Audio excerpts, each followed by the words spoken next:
നാട്ടിലേക്ക് വന്നതാണ് എൻ്റെ മസ്തിക്ക്. അപ്പോൾ മൂക്കിനെ ആൾക്ക് തടസ്സം തന്നപ്പോൾ ഞങ്ങൾക്ക് ഒരു ഡോക്ടറെ കാണിച്ചാണ് നടക്കുക ക്ലിനിക്കിൽ പുതിച്ചേറ.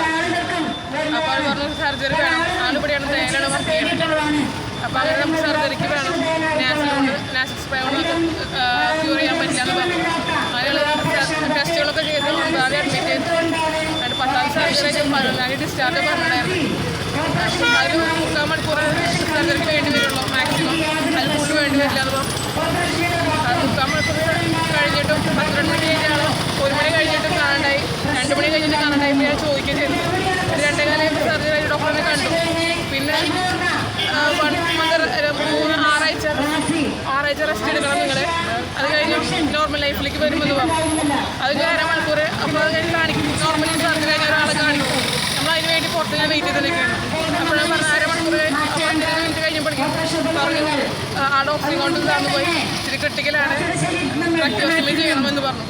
അങ്ങനെയാണ് പിന്നെ കൊണ്ടുപോകുന്നത്. ആളെ ഞാൻ കണ്ടിട്ടില്ല. പിന്നെ അപ്പോൾ സാർ നോക്കിയിട്ട് കാരണം മുമ്പ് കണ്ടിട്ട് പിന്നെ ആളുകൾ വെന്റിലേറ്ററിലാണ് ഞങ്ങൾ സമീപിച്ചു. തൃശ്ശൂരിന്റെ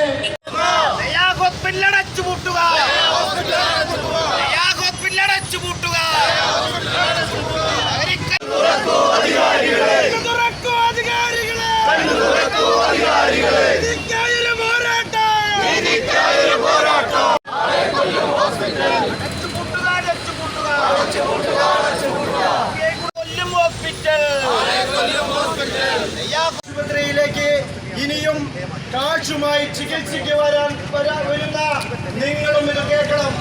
ഞങ്ങളുടെ നാട്ടിലെ 36 വയസ്സ് മാത്രം പ്രായമുള്ള ഒരു ചെറുപ്പക്കാരൻ, റാഫി എന്നാണ് അദ്ദേഹത്തിന്റെ പേര്. 36 വയസ്സാണ് റാഫിക്കുള്ളത്. ആ റാഫി മൂക്കിൽ ദശ വളരുന്നതുമായി ബന്ധപ്പെട്ട് ഒരു ചികിത്സയ്ക്ക് ഈ ദയ ആശുപത്രിയിൽ എത്തുകയായിരുന്നു. തന്റെ സർജറിക്ക് വേണ്ട എല്ലാവിധ ഫിറ്റ്നസ് സർട്ടിഫിക്കറ്റുകളും എടുത്ത് സർജറിയുടെ ഡേറ്റും എടുത്തുകൊണ്ട് ഈ ദയ ആശുപത്രിയിലേക്ക് സർജറിക്ക് എത്തിയ റാഫി ബൈക്കിലാണ് റാഫിയുടെ ഭാര്യ ബിൻസിയും ഈ ആശുപത്രിയിലേക്ക് സർജറിക്കായി എത്തുന്നത്. സർജറി കഴിഞ്ഞ സ്ഥിതി മുതൽ റാഫിയെ വെന്റിലേറ്ററിലേക്ക് മാറ്റുന്നു. എന്നിട്ട് ദയ ആശുപത്രിക്കാരോട് ചോദിക്കുമ്പോൾ മറുപടി മൗനം മാത്രമാണ്. അതിനുശേഷം റാഫി കോമ അവസ്ഥയിലേക്ക് പോവുകയാണ്.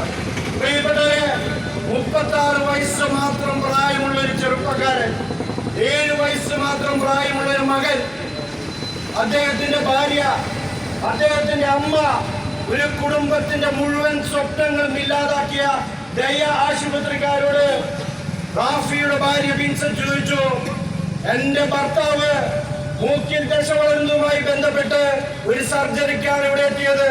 സർജറിക്ക് ശേഷം എന്റെ ഭർത്താവ് എന്തുകൊണ്ട് വെന്റിലേറ്ററിലായി, എന്തുകൊണ്ട് കോമ അവസ്ഥയിലേക്കായി എന്ന് ചോദിക്കുമ്പോ ഈ ഡോക്ടർമാരുടെ ഭാഗത്തു നിന്ന് എനിക്കിപ്പോൾ മറുപടി പറയാൻ സമയമില്ല, എനിക്ക് തിരക്കുണ്ട് എന്ന് മറുപടിയാണ് പറഞ്ഞത്. പിന്നീട് 16-ാം തീയതി റാഫി എന്ന ചെറുപ്പക്കാരനെ ബിൻസിയും അവരുടെ ബന്ധുക്കളും ഉൾപ്പെടെ വെന്റിലേറ്ററിലായ റാഫിയെ മികച്ച ചികിത്സ കിട്ടുവാൻ വേണ്ടി ആലുവ രാജഗിരി ആശുപത്രിയിലേക്ക് മാറ്റുന്ന സാഹചര്യമുണ്ടായി.